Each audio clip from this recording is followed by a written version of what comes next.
برحب بحضرتك مرة تانية. برحب بضيفي كابتن إيهاب عبد الرحيم، لاعب الزمالك السابق ومدير قطاع الناشئين بنادي إيسترن كومباني.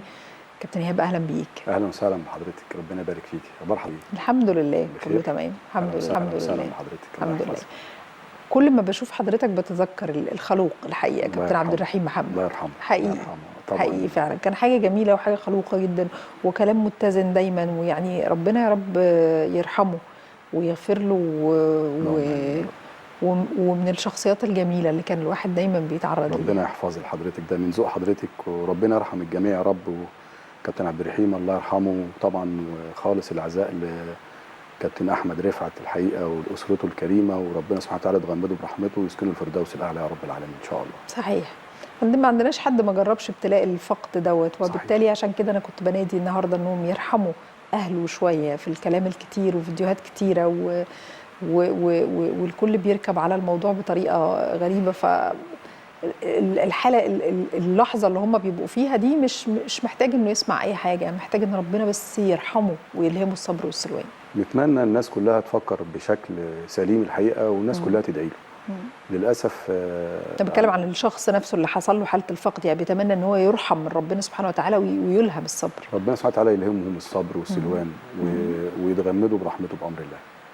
كابتن عبد الرحيم محمد كان هو الكبير ولا حضرتك؟ لا كابتن عبد الرحيم اكبر مني ب 18 سنه. كابتن عبد الرحيم كان قدوه لينا كلنا الحقيقه، يعني يمكن احنا كلنا كاخوات كان الكابتن عبد الرحيم اكبر واحد فينا، وكان قدوه لينا كلنا طبعا، بخلاف الوالد طبعا ربنا يرحمه ويرحم الجميع يا رب. فعبد الرحيم كان من الشخصيات الجميله والجدعنه والشهامه والادب وصاحب موقف. يعني عبد الرحيم كان شخصيه جميله قوي الحقيقه، وكلنا افتقدناه الحقيقه. لكن ربنا سبحانه وتعالى طبعا دايما ندعي له ان ربنا سبحانه وتعالى يسكنه الفردوس الاعلى بامر الله. كان لازم افتح سيرته وذكراه علشان هو ده، علشان الدعاء. صحيح. علشان الدعاء، عشان محتاج الدعاء، ولازم ان السيره الحلوه هي اللي بتفضل دايما، فلازم اكيد كنت افتح سيرته النهارده. انا عاجز عن الشكر، مش عايزه ازعلك، لكن هو محتاج الدعاء، فعشان كده لما تذكرته حسيت ان ده لازم اعمله. خالص ده من ذوق حضرتك ومن اصل حضرتك الكريم الحقيقه. الله يخليك، ربنا يخليك يا رب. ربنا يبارك في حضرتك.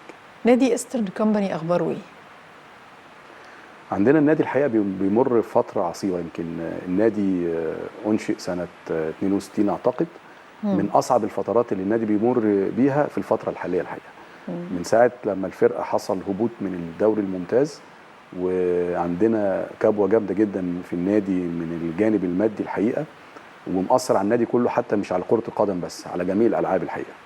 لان طبعا ما اخفيش على حضرتك سرا، يمكن عندنا الشركه باعت اسهم لبعض الاسهم لشركه اماراتيه، وطبعا الفتره دي في حاله عدم توازن، ما بقاش في دعم مادي زي الاول بالنسبه للنادي. مع طبعا النادي عنده وقف قيد على في عقوبات من اللعيبه ليها مستحقات وارقام كبيره للاسف. كل ده طبعا بيصب في الجانب السلبي بالنسبه للنادي. اتمنى كده يبقى في تضافر الحقيقه.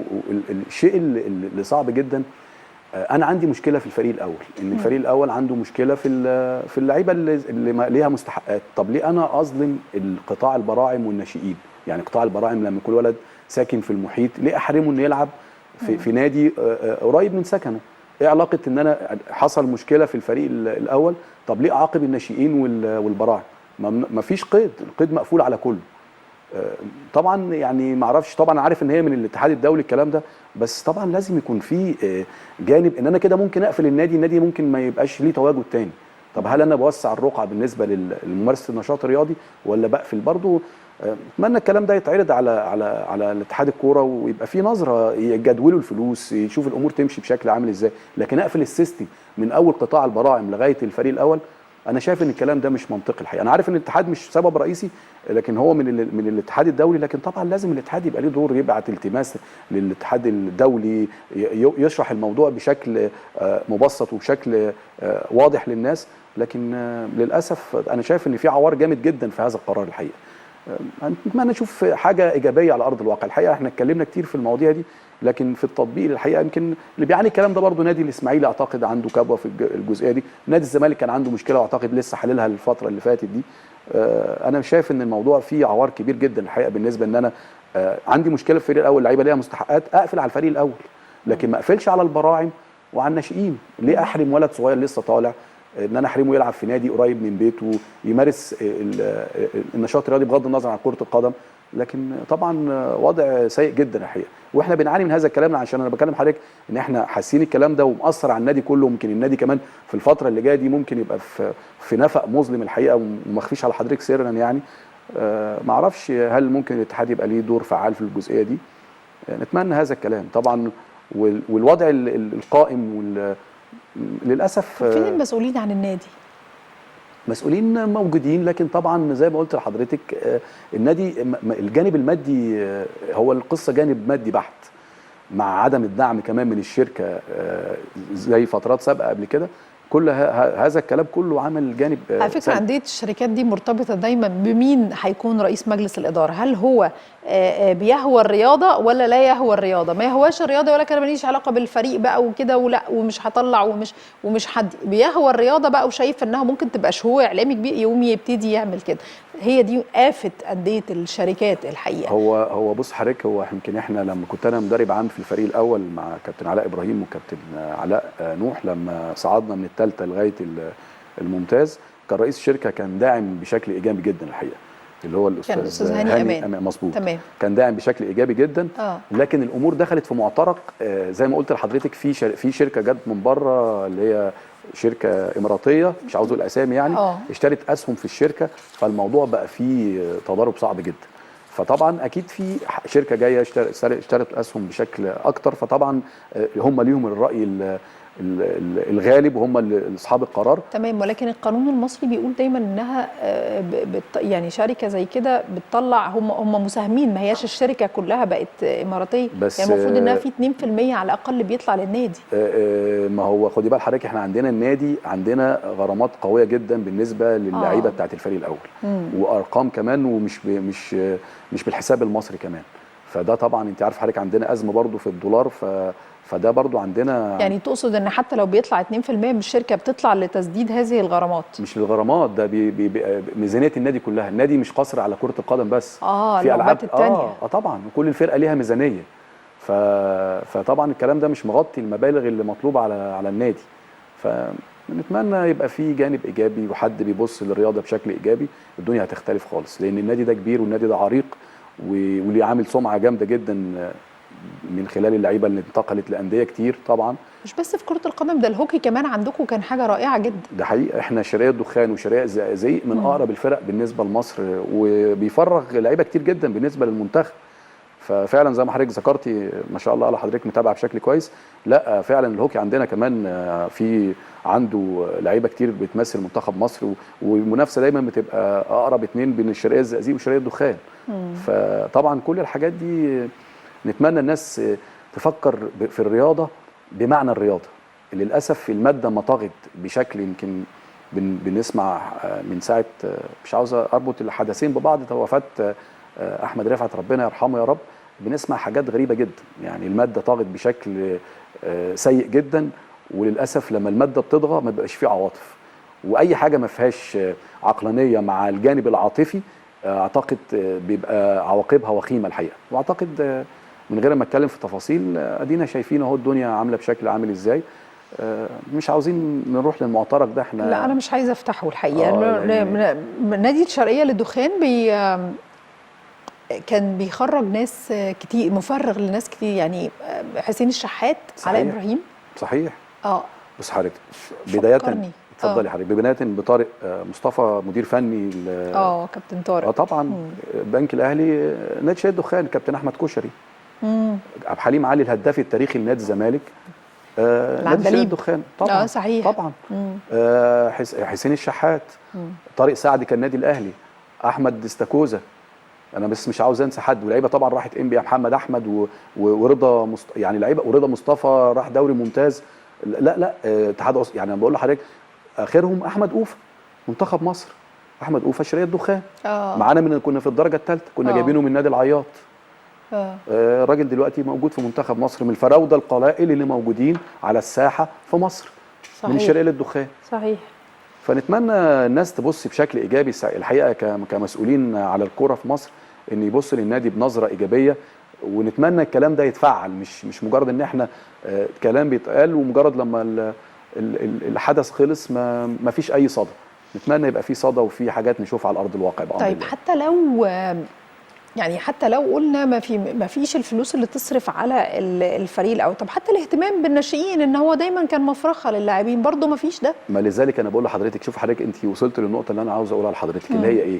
انا دلوقتي عندي مشكله في الفريق الاول، اللعيبه ليها مستحقات. هل ده منطقي ان انا اقفل السيستم على لعيبه الناشئين والبراعم؟ يعني دلوقتي خدي بال حضرتك، احنا دلوقتي في شرقيه الدخان في فرقتين بس براعم، لكن الطبيعي ان يبقى في 5 فرق. ليه ما فيش تاني؟ لان ما فيش قيد. فالاعمار السنيه اللي بتخش على في كل سنه ما ينفعش، لان ما عندك قفل قيد. هندخلهم ازاي؟ هيجي في وقت ما عندكش قطاع براعم، هيجي وقت تاني ما عندكش قطاع ناشئين. فطبعا موضوع فيه عوار جامد جدا، لازم يتبص له بنظره ايجابيه. الحقيقه الكوره مش جانب مادي بس، صحيح. الكوره جانب مادي وجانب تربوي وجانب سلوكي وسلوك بلد وثقافه بلد. فاعتقد ان الماده عامله جانب سلبي بشكل جداً حقيقي. جداً. الحقيقه يعني لازم يبقى فيه نظره ايجابيه بغض النظر عن الماده هتبقى الامور رايحه فين. يعني الامور هتختلف خالص، الماده كده كده هتيجي، لكن ايه اللي موجود وثقافه البلد ماشيه عامله بشكل ازاي، بوسع الرؤى الرياضيه بشكل عامل ازاي. اتمنى وزير الشباب يتفاعل مع هذا الموضوع الحقيقه. اتمنى والله، اتمنى وزاره الشباب انها تقوم بالمنوط بيها الحقيقه، وهو ده الهدف تقوم الرئيسي. بالدور المنوط بيها. بس عاوز اقول لحضرتك في عهود سابقه، يمكن مش عاوز اذكر اسامي، كنت بتلاقي نشاط غير عادي وفعاليه طبعا. وبتلاقي يعني لا يعني للاسف الماده طاغت بشكل غير عادي الحقيقه، واحنا بنعاني من هذا الكلام الحقيقه. وفي الاخر المحصله هو ده اللي ان احنا هنعاني منه. اعتقد لو ما تمش اقتحام هذا الموضوع بشكل ايجابي للمصلحه العامه ومصلحه البلد، هنعاني من هذا الكلام. وفي اجيال كمان قادمه هتبقى الدنيا صعبه جدا جدا. شوفي انت حضرتك مثلا الاولاد بيقعدوا فترات قد ايه على التليفون؟ فترات كبيره جدا. بتخلي الولد انطوائي، بتخلي الولد عنده توحد، ما بالك بقى لو نزل يمارس نشاط واتعمل توعيه بشكل كويس، الامور هتختلف خالص الحقيقه بالنسبه لصالح بلدنا الحقيقه. ايام الباشمهندس خالد عبد العزيز وزير الشباب والرياضه السابق كان دايما بيعمل نوع من نشر الملاعب في كل مكان، عارف اللي هو لو انت حتى مش بتمارس كوره بس لقيت الملعب بقى قريب وموجود، عندك شغف انك تروح تلعب كوره، عندك شغف انك لما بتلاقي صاله جمباز عايزه اروح يعني ابني او بنتي يلعب الجمباز. انشاء الاماكن نفسها خلت الناس عندها شغف انها تلعب ولادها رياضه، يبقوا موجودين. صحيح. لذلك البنيه التحتيه لاي مكان مؤسسه اعتقد بينعكس بشكل ايجابي جامد جدا طبعا. لذلك انت حضرتك تشوفي في المدن الجديده دلوقتي اول من ضمن الاهداف الرئيسيه او من ضمن بيحطوا ملعب. لكن بقى ايه بقى اللي بيتطبق على ارض الواقع؟ هو ده بقى اللي لازم يبقى فيه توعيه. ده انتوا المفروض ان انتوا بتخدموا منطقه كبيره جدا، محافظه كبيره، يعني محافظه الجيزه من اهم الملاعب وافضل الملاعب اللي كانت موجوده داخل نادي ايسترن كامبل. ده حقيقه. خدي بال حضرتك احنا كان من ضمن الانديه اللي كانت تتمنى تيجي تلعب في شرقيه الدخان، وان الملعب فيه نجيل طبيعي مش موجود في اي مكان، يمكن مش موجود في زمالك مثلا وترسانه، يمكن يليهم ملعب شرقيه الدخان. فلا حضرتك لو شفتي الملعب دلوقتي تحزني. الوضع سيء بطريقه صعبه جدا ومحدش قادر يتحرك. لازم يبقى في دعم من الدوله، ولازم يبقى في نظره من الدوله، ولازم تيجي تعليمات من الدوله بشكل ايجابي ان نحافظوا على هذا المكان لصالح البلد وصالح الشباب اللي طالع ينفع بلدنا الفتره اللي جايه بامر الله. تمام. زي ما بيبلغوني في الكنترول الحقيقه واضح ان النادي الاسماعيلي كان احرز هدف، لانهم بيبلغوني انه عبد الله سعيد اتعادل لنادي الزمالك 1-1، فواضح ان الاسماعيلي كان احرز هدف في الشوط الثاني وحصل دلوقتي تعادل 1-1. حضرتك كنت متابع المباراه دي قبل ما تدخل؟ شويه بصيت شويه كده طبعا، لكن عشان جه الهوا ما قدرتش اكمل بقيه الحدث. بس من المباريات اللي بتبقى جميله وتقيله الحقيقه مباراه الاسماعيلي مع اهلي او زمالك. صحيح. الاسماعيلي طبعا بيلعب كره محترمه الحقيقه واداء كويس، يمكن بقاله برضو عنده مشكله وبقاله في دروب بالنسبه للجانب الفني الفترات سابقه، ومنعكس على هذا الفتره او في الفتره دي الحقيقه. لكن ماتشات الاهلي والزمالك بيبقى ليها طابع خاص الحقيقه مع الاسماعيلي، خاصه ان الفرقه بتلعب كوره، بيلعبوا جيم مفتوح. فاعتقد كان في كوره كويسه، وان شاء الله الفتره الجايه نشوف الاسماعيلي في مكانه كويسه بامر الله. خرج من اللي كان موجود فيه بشكل كبير مع كابتن ايهاب جلال. طبعا بصي، كابتن ايهاب جلال شخصيه نفسيه مستقره الحقيقه، وعنده ثبات وعنده خبرات وبيعرف يتعامل مع اللعيبه بشكل كويس. كان اختيار موفق جامد جدا الحقيقه في اختيار الكابتن ايهاب جلال. ولو اديله مساحه كمان وصبروا عليه كمان، وما الجمهور عندهم قلق شويه طبعا في الاسماعيلي بحكم الجانب الجماهيري برضو بالنسبه للنادي، لا هيطلع حاجه كويسه قوي كابتن جلال، بس يديله مساحه ويديله وقت، الدنيا هتختلف خالص في النادي الاسماعيلي بامر الله. هو الحقيقه بيشتغل على كده حقيقي، بيعمل ده. هو شخصيه ايجابيه جدا وشخصيه فعاله جدا الحقيقه. لكن بلديه المحله بصراحه اللي زعلان عليه. البلديه كان يعني هايل جدا الحقيقه في دوري الدرجه الثانيه، وطلع وموجود بينافس في دوري الممتاز الف في البدايه، وشباب ومجموعه من الشباب. صحيح. رئيس النادي والاستاذ مصطفى الشامي او الحاج بقى مصطفى الشامي بقى، وكان احمد عبد الرؤوف، وكان عاملين حاله حلوه جدا. وبعد كده بدانا نلاقي بلديه المحله بيبتدي ينزل لحد النهارده. فوز المصري على بلديه المحله الحقيقه مخليه موجود في المركز 16. يعني انا عايز اسال اسامه، الجدول ده اسامه بعد قبل ماتشات النهارده، بس هو تقريبا اعتقد هو نفس المركز ال 16 برضه 23 نقطه. هو الهزيمه بتاعت النهارده. بص حضرتك، عدم الانتظام في الدوري لازم يعمل تذبذب في المستوى. والله العظيم كلمه هايله قلتها. طبعا عدم الانتظام في الجدول هيعمل تذبذب في الفرق، وهتبقى هي الضحيه. خدي بال حضرتك، عدم المواعيد، ان انا فرقتي مش عارف هلعب مباراتي امتى، مش عارف اعمل الوحدات التدريبيه بتاعتي لان انا ببني الوحدات التدريبيه بتاعتي على المباراه. لما يكون انا ما عنديش جدول وعندي حاجه موثقه ان انا بقدر اشتغل عليها علشان خاطر ابني لغايه لما اوصل لغايه يوم المباراه، لازم يحصل دروب. زي ما حضرتك قلتي، خير دليل هو البلد. عارف حضرتك، لو في انتظام في الدوري كنت ممكن تلاقي المحله دي في حته ثانيه خالص، بلديه المحله. لكن عدم الاستقرار وعدم الثبات في المواعيد الدوري لازم يحصل منحنى، ولازم الكيرف ينزل، خاصه لما يكون لعيبه طالعه شباب وما عندهمش خبرات، لكن عندهم باور وعندهم امكانيات، لكن ما عندهمش خبرات الدوري الممتاز. لازم الكيرف ينزل، وضع طبيعي. فطبعا للاسف اللي بيحصدك هذا الكلام الجهاز اللي هو كان موجود، احمد رؤوف وحسام اسامه، ده الجهاز اللي كان موجود في البلديه اللي صعد بالفريق. اللي حصد هذا الكلام ان الجهاز اتغير. فللاسف اللي بيبص من منظور ضيق الحقيقه. لازم ابص للمنظومه ككل، لازم يبقى في نجاح. الموضوع مش قاصر على جهاز فني وفريق بس، لا، ده في جانب تحكيمي، وفي اداره مباريات بشكل كويس، في اتحاد بيعرف يدير بشكل كويس، في اهداف لازم احققها، ان انا عندي هدف وبعمل المصلحه العامه في المقام الاول، ودي حطي تحتيها 100 خط حضرتك، ان بعمل المصلحه العامه قبل المصالح الشخصيه. كل ده بيجيب جانب سلبي. المنظومه التحكيميه مؤثره على كتير من الانديه في الدوري الممتاز؟ لا خالص. بصي، موضوع الفار يمكن قلل الاخطاء شويه، يمكن لسه برضو في بعض سلبيات. كل واحد بقى مش عاوز اخد في الحته دي، كل واحد وضميره الحقيقه. هو ضميره بقى هو اللي يقدر عشان برضو مش عاوز اخد في الحته دي، كل واحد وضميره. هو بقى وضميره. لكن عاوز اقول لحضرتك على حاجه، يمكن الجانب الايجابي في التحكيم، بلاقي الحكام الحقيقه في فورمه رياضيه عاليه جدا، في الجانب البدني والجانب الذهني. لا يعني في تطور بالنسبه للحكام الحقيقه. بحب ابص لهم فانيلا، كل واحد وضميره.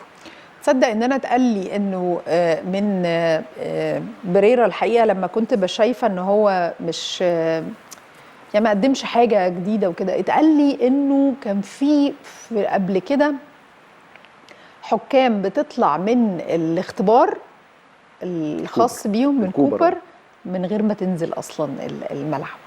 لكن هو عمل هذا الاختبار وما خدش غير ان الناس تنزل تختبر وتعدي. عشان كده حضرتك بتقول الفورمه اللي موجودين فيها. صحيح. في الوقت الحالي. صحيح. لكن طلع ان في ناس كانت بتعدي بالاسم، يعني ما فاهم قصد حضرتك.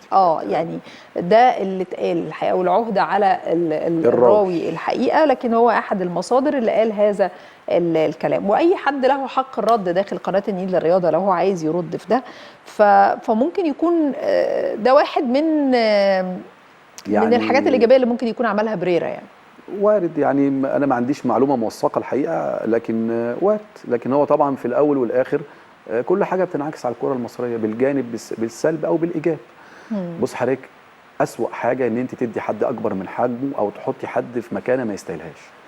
لازم يجيب جانب سلبي، حتى لو حصل نجاحات في فترات مؤقته او فترات قصيره، لكن على المدى البعيد لازم يحصل فشل وانهيار غير عادي. واعتقد ده ظهر في انديه، يمكن مش عاوز اذكر اسامي، ظهر في انديه، مش اقول لحضرتك بقى في يعني في تحكيمه، لا ظهر في انديه وبينهار بيبقى سريع كمان. مش عاوز اتكلم في اسامي. بيبلغوني بره انه عبد الله السعيد بيحرز الهدف الثاني من ضربه جزاء كده، الزمالك 2-1، لكن الجونه وسيراميكا كليوباترا ما زال 0-0 حتى الان برضو. احنا في الدقيقه كام في مباراه الزمالك والاسماعيلي؟ عبد الله السعيد لعيب كبير. احنا في الدقيقه 82. خدي بال حضرتك، يمكن 84. اتفضل. الامور الحياتيه في عبد الله السعيد اعتقد هو ده اللي مخليه بيلعب لغايه دلوقتي. خدي بال حضرتك، بمعنى ان الموضوع مش قاصر على جوه الملعب بس او وقت التمرين بس. طبعا ده نسيج حياه. طبعا. اعتقد ده من الاسباب الرئيسيه في وجود عبد الله السعيد بهذا الشكل وبالفورمه الرياضيه دي وظاهر بهذا المستوى في السن ده مع نادي كبير. اعتقد دي نسيج حياه مش قاصره على وقت التمرين. انت حضرتك عايز تقول ان هو محافظ على نفسه بره الملعب اصلا والتزامه يعني؟ مفيش كلام. مفيش كلام ومركز فيه يعني. واعتقد ده بيظهر في المباريات، وده حصاد اللي هو بيعمله بره الملعب. هو مفيش شك يا عبد الله السعيد لعيب كبير، ساهم بحاجات انجازات كبيره مع النادي الاهلي، ساهم مع المنتخب ودلوقتي بيساهم مع نادي الزمالك. لا هو خدي بال حضرتك، بغض النظر عن لون الفانيلا هو لعيب كبير. الكره هنا. صحيح. الكره هنا بجد. عارف العلم في الراس مش في الكره، هي كده بالظبط. الكره هنا مش في الرجلين زي ما حضرتك بتقول. هو فنياته عاليه جدا كمان. ربنا يبارك في حضرتك. عايزه اروح للمقاولين العرب، وموقف برضو لا يحسد عليه. طبعا. برضو من ضمن الاسباب الرئيسيه ان هم اتجهوا للجانب الاستثماري. يمكن الكلام ده عندهم هم حته، رغم ان نادي المقاولين العرب ده طول عمره نادي عنده ملاعب وعنده ادوات تخليه يبقى في مكانه عاليه جدا. واعتقد يمكن حضرتك في فترات سابقه قبل كده خد بطوله افريقيا ودوري وكاس، ده مش من فراغ. لكن الوقت الحالي اللي بيعاني منه نادي المقاولين ان برضو دخل حته فيها جانب استثماري بالنسبه للنادي، وهو ده اللي اعتقد من الجانب السلبي اللي خلى النادي في هذا الضرب. بنادي كبير بالامكانيات دي، بالمنشآت اللي موجوده، بالملاعب، لا في حاجه مش مظبوطه. واعتقد ان هم اتجهوا للجانب الاستثماري، هو ده اللي عامل لهم الضرب ده. مفيش شك ان الجانب الاستثماري مهم، لكن ما ياثرش على المسار بتاعي. لازم يبقى في بالانس في الحته دي او في توازن في الحته دي. هم ما عرفوش يعملوا التوازن ده، هو اللي عامل لهم الضرب ده. يمكن هم بيعانوا منه كمان بقاله سنتين كمان. نتمنى كابتن عماد النحاس الفتره اللي جايه ان شاء الله يرتقي بنادي. وعلى فكره خدي بالك، هو من الانديه القريبه اللي ممكن تخرج من الهبوط. خدي بال حضرتك، يمكن من اقرب الانديه، رغم ان هو في الثاني من تحت او الثالث من تحت، لكن هو من اقرب الانديه اللي ممكن تهرب من الهبوط. الجونه في اللعبه خدي بال حضرتك، يمكن النهارده الجونه بيلاعب سيراميكا، لا في الجونه والبلديه والداخليه. يمكن الامور صعبه بالنسبه لهم شويه، لكن اعتقد من الناس اللي ممكن تعدي الفتره دي مع مدرب زي الكابتن عماد النحاس، مع نوعيه اللعيبه اللي موجوده، المقاولين. فان شاء الله نتمنى المقاولين ما يهبطش بامر الله. طيب، اتمنى ذلك يعني. المنافسه والاصرار من بيراميدز على انه يحصد بطوله بقى، يعني بشعر ان بيراميدز اول مره يفكر في ان هو عايز ياخد بطوله، ويعني وهذا الموسم هو عازم الامر على ده. هل الاهلي هيقدر ياخد الدوري من بيراميدز؟ بصي، هو يمكن ناس كتير بتتكلم يعني وبتقول ان لا، يعني بصعوبه البيراميدز ممكن ياخد الدوري، خاصه ان في لقاءين مباشرين مع نادي الاهلي. لا، انا شايف ان ممكن بيراميدز ممكن ياخد الدوري السنه دي الحقيقه، في ظل يمكن الاهلي يمكن الفتره اللي فاتت دي المستوى في الطالع، ونادي الاهلي الحقيقه نادي كبير ونادي بطولات، لكن انا شايف بيراميدز اقرب للبطوله الموسم ده الحقيقه. لا، عاملين شكل كويس، بيكسبوا مبارياتهم، عاملين ثبات في التشكيل، في مدير فني قافل على الفرقه بشكل كويس. لا، المؤشرات بتقول ان بيراميدز ممكن ياخدوا الدوري السنه دي الحقيقه. يمكن انا بخالف راي ناس كتير، لكن انا شايف من وجهه نظري المتواضعه ان بيراميدز اقرب من النادي الاهلي، رغم ان في لقاءين زي ما قلت لحضرتك، وفي لقاء مع نادي الزمالك. لكن اعتقد بيراميدز اقرب لياخد الدوري السنه دي الحقيقه. الزمالك ممكن يوصل لايه وهو لاعب 23 مباراه في ظل برضو ان في مشاكل القيد ومشاكل ما الى ذلك واللي بيتعرض ليها، ممكن يوصل لايه؟ بص حضرتك، للاسف الزمالك عنده تذبذب في المستوى، ودايما نادي الزمالك بيلعب على مركز واحد.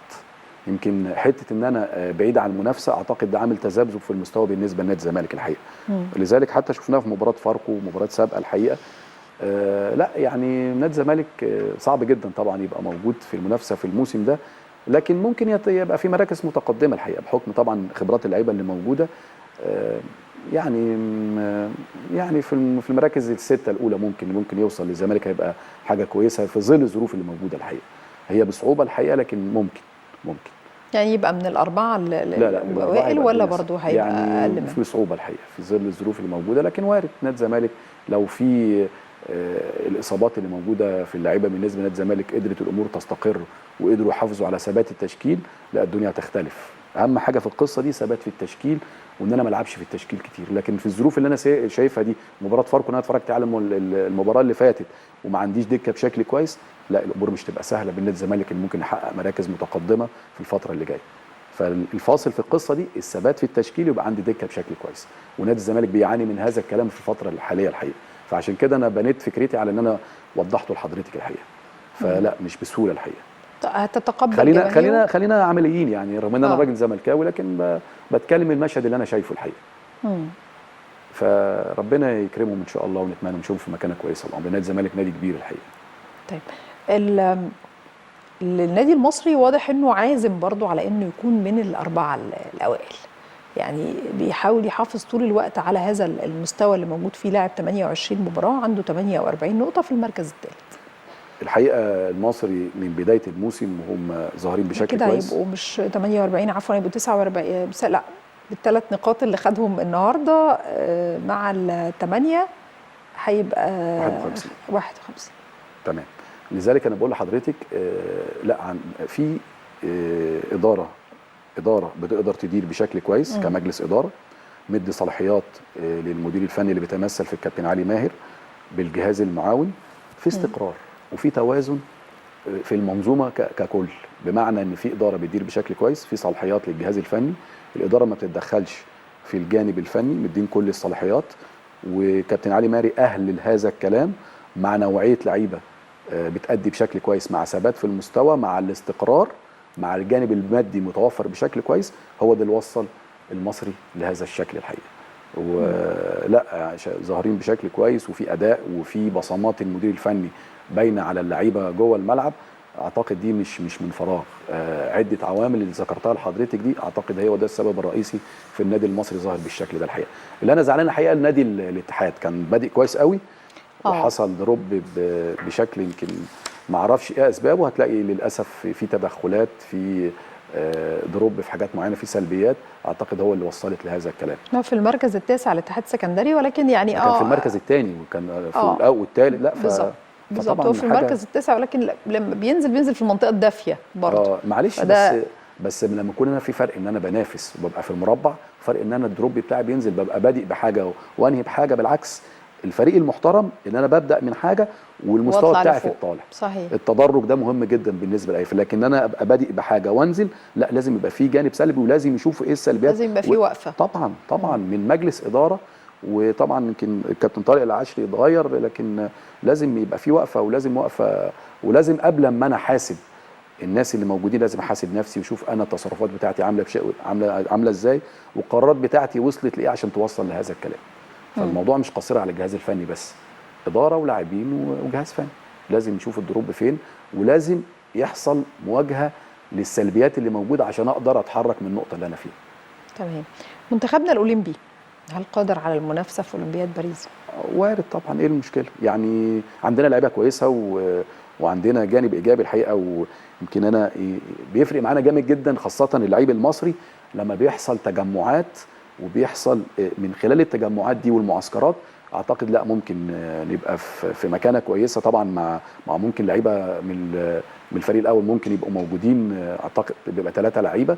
لا اعتقد لو الحته دي اتعمل فيها معسكرات بشكل كويس مع اختيار لعيبه يقدروا يشاركوا معانا بشكل كويس، لا الدنيا هتختلف. وممكن وارد يبقى في المنافسه، ايه المانع يعني؟ وارد جدا ان يبقى في المنافسه.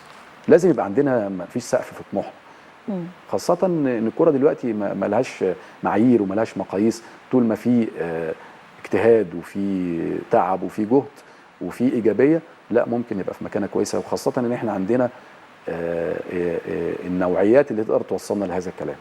ايوه، هو كده معاه 2 كبار، محمد النني وزيزو. طيب كويس. مش كان 3؟ كان المفروض يبقوا 3. خير ان شاء الله، ربنا يكرم بامر الله. نتمنى ان شاء الله ان احنا نشوف منهم ناس بقى تبقى موجوده جوه منتخبنا الكبير، او تبقى بريقه امل انها تكون موجوده جوه منتخبنا الكبير. في فتره سابقه قبل كده اعتقد في 2012 كان منتخبنا في الاولمبياد كان الكابتن هاني رمزي اللي ماسك ساعتها، وكان محمد صلاح ساعتها وابو تريكه اعتقد واحمد فتحي اعتقد حاجه كده، وكان لسه محمد صلاح كان صغير. كان محمد صلاح لسه صغير، كان منتخب اولمبي. كان عماد متعب صحيح، وابو تريكه واحمد فتحي اعتقد.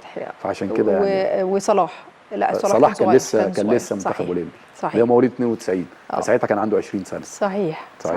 كابتن ايهاب عبد الرحيم، شرفتني ونورتني، سعدت بحضرتك النهارده. انا اللي بسعد لما اكون موجود مع حضرتك، ودايما كده من تقدم بامر الله. اشكرك. ده انا اللي عاجز عن الشكر، ربنا يحفظك. مشاهدينا بشكركم على حسن متابعتكم لحلقتنا النهارده، انتظرونا غدا ان شاء الله واصداء جديد.